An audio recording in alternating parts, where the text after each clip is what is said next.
Vous êtes ici face à une invitation à découvrir le projet sens de votre existence. Est-ce que cette invitation répondra à votre demande? Ma position, c'est que je ne sais pas. Parce que si je sais, dès le départ, ce que je sais, c'est ce que je sais.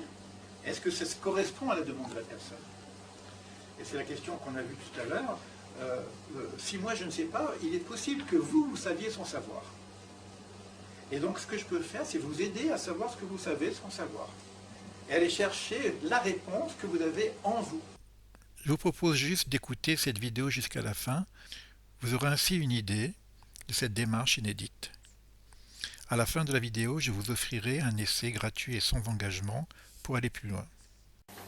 Et donc d'abord ça vient des coachs sportifs. Un coach sportif, qu'est-ce qu'il fait? Il essaye d'amener la personne, le coaché, dans sa performance, au mieux de sa performance. Mais le mot lui-même en anglais vient du mot cocher. Un cocher, c'est quoi? C'est celui qui conduit des voyageurs d'un point à un autre. Le coaching touche tous les niveaux de la personne humaine. La connaissance de soi, la connaissance des autres, les rouages de la communication, l'organisation de la pensée, le développement des compétences, les techniques relationnelles, la créativité, la motivation, la conduite du changement, le développement de la confiance en soi, le respect d'autrui. Qu'est-ce qu'il va y avoir dans le coaching existentiel en plus? Pour l'instant, j'ai dit un supplément d'âme. Ce supplément d'âme qui va faire émerger les ressources de l'inconscient spirituel. Je pars du principe qu'il y a un inconscient spirituel. Et là, je vais complètement me différencier de l'approche freudienne sur l'inconscient. Viktor Frankl va se distinguer par rapport, et ça va être le développement qu'on va faire dans la partie logothérapie. Votre demande spirituelle, c'est une demande de valeur, c'est des choses que vous avez en vous, par votre expérience. Donc il y a une partie que vous connaissez, au niveau de la partie spirituelle, mais il y a une autre partie que vous ne connaissez pas. Et cette partie-là, si j'y réponds pas, je vais avoir une sorte de frustration d'un manque de sens. D'accord? Donc, et c'est là qu'on va se positionner au niveau du coaching existentiel. On peut aider une personne au niveau de la performance, mais ce n'est pas du coaching existentiel. On peut aider une personne au niveau de la confiance en soi, mais ce n'est pas du coaching existentiel. Ça fait partie du coaching classique. Donc là, je peux apprendre des outils pour aider une personne à avoir la confiance en soi. Mais là, je ne suis plus dans le soi, je suis dans le trans-soi, transpersonnel. Et il va y avoir une différenciation qui est très délicate. Et la question qu'on va poser, c'est comment maintenant accéder à cette inconscience spirituelle. En logothérapie, on a des techniques. On a des techniques, puisque c'est un métier. La psychanalyse nous permet d'accéder à un inconscient libidinal par la technique analytique. Viktor Frankl a commencé à parler d'analyse existentielle, donc il y a la même technique analytique, mais au lieu d'analyser les bas-fonds, je vais analyser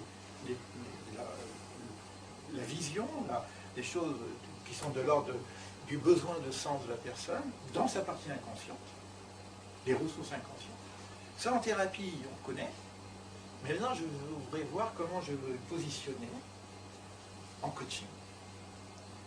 Qu'est-ce que j'ai comme outil pour pouvoir expliquer à la personne, aider la personne, accompagner la personne à découvrir ses ressources spirituelles inconscientes dans sa demande personnelle. Ok, on y va? Allez, c'est parti. Je m'appelle Élie Guèze, coach, formateur en coaching existentiel. Si vous êtes là, c'est que vous avez probablement une demande, un projet professionnel ou projet personnel, que sais-je. Peut-être simplement une question. Là où il est, la situation qu'il vit l'interroge sur le sens de sa vie. La logothérapie, bon, pour l'instant, on dit la question du sens, trouver un sens à sa vie. C'est quoi le sens? C'est quoi la vie? C'est énorme, c'est un carrefour, tout est dedans, quoi. Qui ne cherche pas le sens à sa vie? Alors, qu'est-ce qu'on apporte de plus? Qu'est-ce que Viktor Frankl apporte de plus en logothérapie? Et en quoi ça pourrait servir, cette dimension existentielle au niveau du coaching? Pourquoi tant de questions? Et quand ça va mal pour nous, que le monde semble aller à la dérive, combien de questions sans réponse? Et Dieu dans tout ça? Si ces questions prennent des formes différentes, elles reviennent toutes à une même question, toujours identique à elle-même: quel est le sens de la vie? Et c'est ainsi que l'homme évolue dans cette aventure. Une aventure où il est l'être questionnant le monde. Pourquoi le monde? Et en se questionnant lui-même, qui suis-je? Il s'ouvre à l'universel humain. Qu'est-ce que l'homme? Tout au long de son existence, il s'interroge aussi sur la direction à donner à sa vie. Quelle est ma voie? Quelle est ma mission? Et dès qu'il est dans l'action, il s'interroge encore. Suis-je sur la bonne direction? Ça commence dès le plus jeune âge. Déjà à l'école? Quel métier? Et si je me trompais? J'enseigne dans une école d'ingénieurs et j'accorde 1 heure de coaching individuel à chaque étudiant à la fin de ses études. Savez-vous combien d'étudiants ont choisi cette voie par conviction? Que lui dire lorsqu'il vous annonce: je suis ingénieur en informatique, mais je ne me vois pas toute ma vie derrière un ordinateur à faire du code? Et vous? Est-ce que ce que vous faites aujourd'hui est une vocation? Si oui, alors vous êtes arrivé à la sagesse hindoue qui se nomme le Swadharma. Ce que la sagesse de l'Orient appelle Swadharma pour l'homme éveillé, c'est celui qui accomplit une activité conforme à l'essence de son être, sans qu'il y ait désordre. J'ajoute entre l'être et le faire, car tout désordre de cette nature aura obligatoirement une répercussion sur toute l'organisation sociale. Maintenant, en ce qui concerne le sens de la vie, c'est évidemment un chemin sans fin. Mais le sens de ma vie, le sens de ce que je vis ici et maintenant, c'est un cheminement auquel je fais face au quotidien. Perdre ce sens, c'est un peu perdre la direction, le but. Et quand on n'a plus de but, on passe de la quête à la psy, quelque chose. Et de psy en psy, ou de séminaire en séminaire, on essaye de retrouver un bout de soi-même. Et c'est là que commence la quête de sens. Et c'est à travers cette quête que la question de mon véritable projet sens se pose. Mais qu'est-ce que le projet sens? Plutôt que de décrire le quoi, comment, pourquoi, combien, je préfère m'ouvrir à une rencontre je tue, sujet à sujet, en offrant un préalable, un essai gratuit et sans engagement, car pour s'engager il faut nous connaître l'approche que je propose et surtout créer ce qui se nomme en coaching l'alliance. Et l'alliance, c'est une forme de partenariat dans le projet de la personne. Donc on est partenaire, on est ensemble pour, puisque je suis coaché quelque part, on va partir ensemble. Moi aussi, je vais voir le paysage de la personne, puisque je l'accompagne.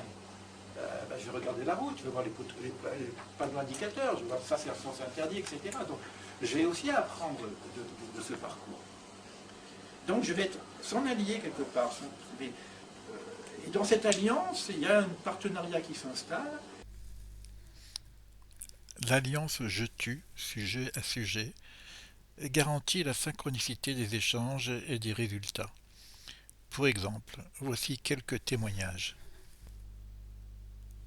J'ai l'impression qu'un bouchon a sauté de mon cœur, de mon âme ou de mon esprit, me libérant de tous les poids que je traînais comme des boulets aux pieds. Je suis délivrée d'un carcan. Merci pour ce chuchotement qui m'apaise. Le cœur calme, posé, un bonheur, tout juste, tout simple, juste vrai. Le bonheur de la parole vraie, partagée. Super. J'ai définitivement passé une étape, fait un saut dans un autre monde ou un autre moi. Je me sens bien, Je suis libre, je suis heureuse, ma vie a changé, je la vois sous un autre angle. Qui suis-je pour prétendre à cet accompagnement? Ni prêtre, ni rabbin, ni maître, ni gourou. J'aime dire ni mètre, ni centimètre. Je prétends juste avoir parcouru un grand nombre de kilomètres sur le chemin de la quête de soi. J'ai donc quelque chose à offrir, accompagner la personne humaine vers ce qu'elle a de meilleur en elle, l'aider à se projeter vers le chemin qui l'amène à redécouvrir les ressources de son inconscient spirituel.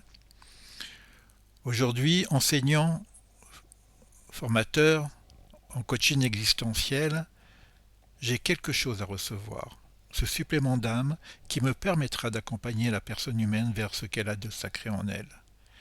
Et s'il faut m'identifier à ma fonction essentielle, elle serait encore et encore être étudiant de la sagesse universelle. Oui, j'ai quelque chose à être, une simple écoute miroir, un révélateur d'être. Alors, moi je m'appelle Élie, je viens de Nice. Alors, je me suis intéressé jusqu'à présent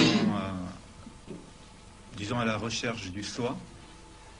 Je me suis également intéressé à la santé du corps, en passant par les diététiques naturelles, le végétarisme. Mon principal hobby, c'est la recherche de la vérité. Et je suis là surtout pour ça. J'ai cherché un peu partout. Et je me demande si je peux le trouver dans la mystique juive. Et pour mieux nous connaître, je propose pendant 2 à 3 semaines de recevoir gratuitement et sans engagement mutuel différents éléments de ce parcours. Tout ceci pour un simple partage. Vous découvrirez la méthode et nous terminerons, si besoin est, par un entretien au téléphone ou par Skype. Vous recevrez également le programme détaillé de la méthode. Et si l'alliance est établie et que nous estimons que ma démarche convient à votre demande, nous déciderons en conscience de donner suite à un accompagnement spécifique approprié à vos besoins. Et sachez que quel que soit l'aboutissement de cette rencontre, vous garderez tous les documents qui vous seront offerts dans ce parcours. Donc, voilà, il ne vous reste qu'à vous inscrire et je vous retrouve de l'autre côté. C'est gratuit, sans engagement, et ça se passe ici.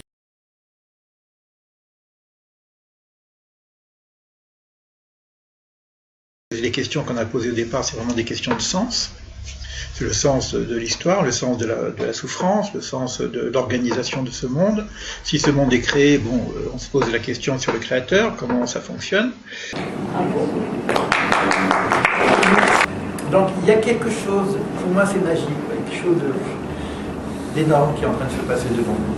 On vient de nous dire, réveille-toi. Réveille-toi.